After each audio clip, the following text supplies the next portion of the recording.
Gracias, señor ministro. Pregunta de don Ferran Bel Asensi. Tiene la palabra su señoría. Gracias, presidente. Señor ministro, en Cataluña, como en el resto del Estado español, hay miles y miles de entidades, de asociaciones que trabajan básicamente a través del voluntariado y del trabajo desinteresado de muchos colaboradores.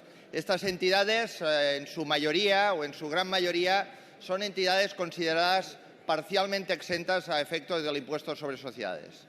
Estas entidades, hasta el 2014, no debían cumplimentar la declaración del impuesto sobre sociedades si no superaban los 100.000 euros y si obtenían sus rentas como rentas no exentas y no superaban la retención de los 2.000 euros, como usted conoce. Con la modificación del impuesto sobre sociedades, esto ha variado. Ha variado y genera un grave perjuicio a esta gran cantidad de entidades. Grave perjuicio que supone un incremento de la presión fiscal indirecta, la burocrática, la de cumplimentar declaraciones que no tienen capacidad y que deben pagar. ¿Piensa usted y su Gobierno modificar esta obligación de declaración? ¿Piensa retornar a la antigua situación que desde nuestra óptica era más conveniente, donde estas entidades parcialmente exentas no debían presentar la correspondiente declaración del impuesto sobre sociedades? Muchas gracias. Muchas gracias, senador Bel. Señor ministro. Gracias, señor presidente. Como sabe su señoría, al eliminar la exención a la que hace referencia su pregunta en la reforma del impuesto sobre sociedades, la intención del Gobierno era fortalecer el control del impuesto. El objetivo no es recaudar más en modo alguno, sino que haya un control más estricto de la información sobre este tributo. Antes de eliminarse esta exención de obligación de declarar, había entidades o instituciones que presentaban declaración y otras que no lo hacían, a pesar de realizar todas ellas actividades semejantes, lo que generaba distorsiones en el control del impuesto.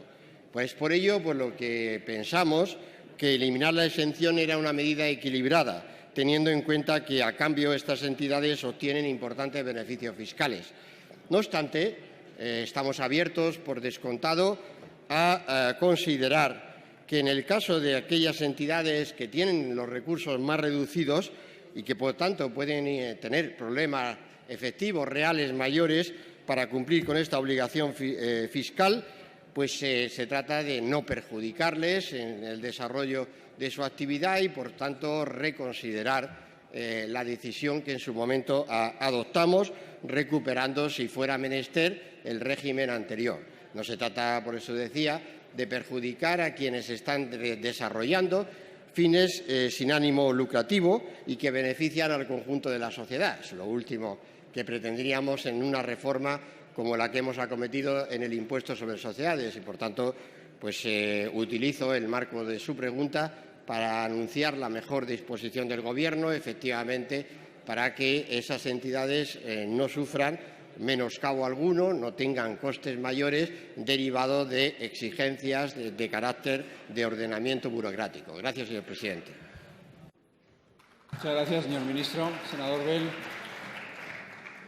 Muchas gracias, ministro. Agradezco muchísimo su predisposición. Yo creo que le honra y le honrará más cuando la concretemos. Estas entidades, muchas de estas entidades, y aquí podríamos recordar que se incluyen desde asociaciones de vecinos, asociaciones mayores, entidades deportivas, pequeños clubes deportivos, entidades culturales, asociaciones de padres y madres, de alumnos, cofradías, entidades sociales. Estas que, como usted recordaba, tienen muy pocos recursos, se lo agradecerían. Estas sociedades, estas entidades contribuyen a la cohesión social. Por tanto, le honra su predisposición y nuestro grupo lo único que le puede pedir es que lo haga lo más rápido.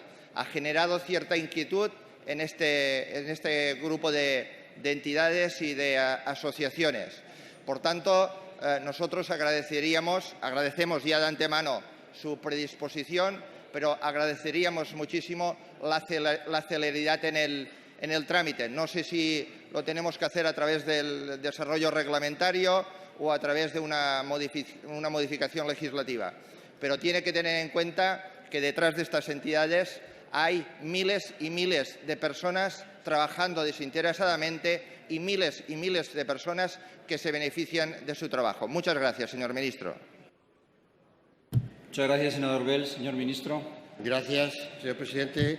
Gracias, señor Bell. La intención es establecer límites más reducidos que los contemplados en la exención anterior, de manera que no tendrían la obligación de declarar aquellas entidades cuyos ingresos totales no superen los 50.000 euros anuales y que tengan unos ingresos correspondientes a rentas no exentas sometidas a retención que no superen los 1.000 euros anuales. Por tanto, se trata de buscar el vehículo legal también más rápido para clarificar esta situación, además de agradecer y valorar el control desde el Senado para que podamos también clarificar aspectos relativos a una reforma tributaria que ha sido exigente, ambiciosa y que no cabe duda que ya está rindiendo sus mejores frutos. Muchas gracias, señor presidente. Muchas gracias, señor ministro.